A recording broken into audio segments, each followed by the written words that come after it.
What if Queen Elizabeth, the queen who reigned for 70 years, but who the internet swears has lived forever, wasn't just a monarch, but the ultimate DJ of history? What if Queen Elizabeth was a DJ? Picture this. The lights go down, the crowd roars, and behind the turntables appears Her Majesty herself. Each track she spins is more than music. It's a memory. One beat drops and she says, "I was there when the dinosaurs roamed." Another remix and she laughs, "Rome? Oh yes, Caesar loved to dance." The bass hits harder. Woodstock? That was me before Hendrix. Every song is a story, every drop a century. The rave becomes her diary, and history itself turns into her set list. Stay until the end of this episode of What If Celebrities to discover the wildest beats Elizabeth ever dropped. And don't just watch.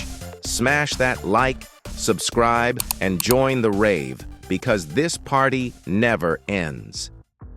The rave is packed, lights flash, smoke swirls, and Queen Elizabeth adjusts her crown-shaped headphones. The crowd waits for the first track. She leans into the mic with a grin. Let's go back, way back. I was there when the dinosaurs ruled. The Earth. The speakers explode with a bass line that shakes the room. Suddenly, giant dinosaurs appear on the LED screens, stomping to the beat. She laughs. "Oh yes, I even held a baby T-Rex once. Cute little thing, until it tried to bite my tiara." The crowd howls, and then the drop hits. A thunderous crash, mixed with flashing meteors. Elizabeth raises her hand, shouting over the music, "That meteor? Biggest drop in history! Crazy night, mate!" The audience jumps in unison, the rave turning into prehistoric chaos. But as the beat fades, Elizabeth smirks and teases. "And if you think dinosaurs were wild, wait until you see the Romans." The crowd is still laughing when Elizabeth slides the next record onto the turntable. A deep drum beat rolls out, echoing like marching legions. She leans into the mic. "Yes, I was there in Rome. Caesar invited me personally on the giant." Screens, the Colosseum glows with neon lights. Gladiators march out, but instead of swords, they raise glow sticks. The crowd in the rave roars. Elizabeth chuckles. "Et tu, brute?" More like "et tu, beat." The bass drops, and suddenly thousands of Romans are fist-pumping in togas, shields bouncing to the rhythm. Caesar himself stands on the balcony shouting, "Another round!" The music builds, blending chants with heavy bass, when suddenly Elizabeth lowers the volume. The crowd leans in. She smirks. "Oh, and before Rome, I was there in Bethlehem." The visuals shift. A glowing neon star over a stable, the classic nativity scene. Mary and Joseph stand by the manger, the baby Jesus wrapped in cloth. 3 wise men kneel with their gifts. Elizabeth adds a shimmering beat under angelic voices and says, "There was a great celebration when the wise men arrived, and who was spinning the tracks at that party? Me, of course." The crowd bursts into laughter as glowing angels dance across the LED screens. Elizabeth leans into the mic once more. "The wise men brought gold, frankincense, and myrrh, but I brought the bass." The beat drops, the rave explodes, and she grins. "And if you think Rome and Bethlehem were wild, wait until you see the madness of the Middle Ages." The bass fades into the sound of tolling church bells. Elizabeth winks at the crowd and says, "Ah yes, the Middle Ages. Dark times, but trust me, the raves were still lit." The LED walls burst into neon castles.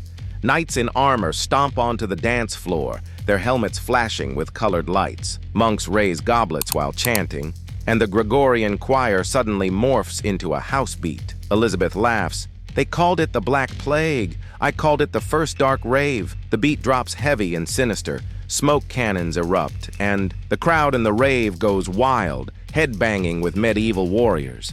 Then she raises her hand and points to the crowd. "Oh, and jousts? Forget horses. I had DJs jousting with turntables." The music builds higher, torches flickering in rhythm. Elizabeth leans in with a sly grin. "But if you think the Middle Ages were crazy, wait until rock and roll hits the stage." The bells fade into a guitar riff. Elizabeth adjusts her crown-shaped headphones and smiles. "Oh yes, the 60s. Woodstock?" I open the festival. On the giant screens, the stage lights up. Hendrix tuning his guitar, Janis Joplin sipping tea. But before they can play, Elizabeth drops a beat so heavy the entire crowd starts moving. "Hendrix was great," she says.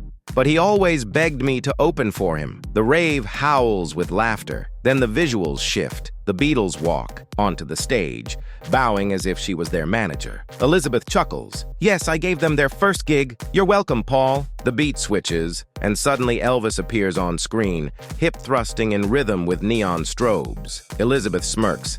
That famous move?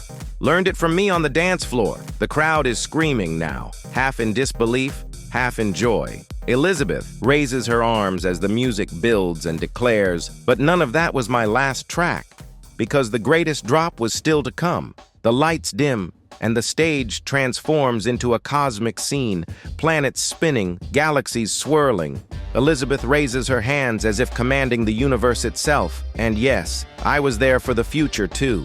The beat kicks in, and the screens show alien crowds under neon skies, bouncing in zero gravity. UFOs flash like strobe lights, and Elizabeth laughs. When Earth was gone, I just kept the party going. In 3025, she spins one last track, a remix of church bells, guitar riffs, and deep cosmic bass. The floor shakes, the crowd screams, and fireworks light the digital sky.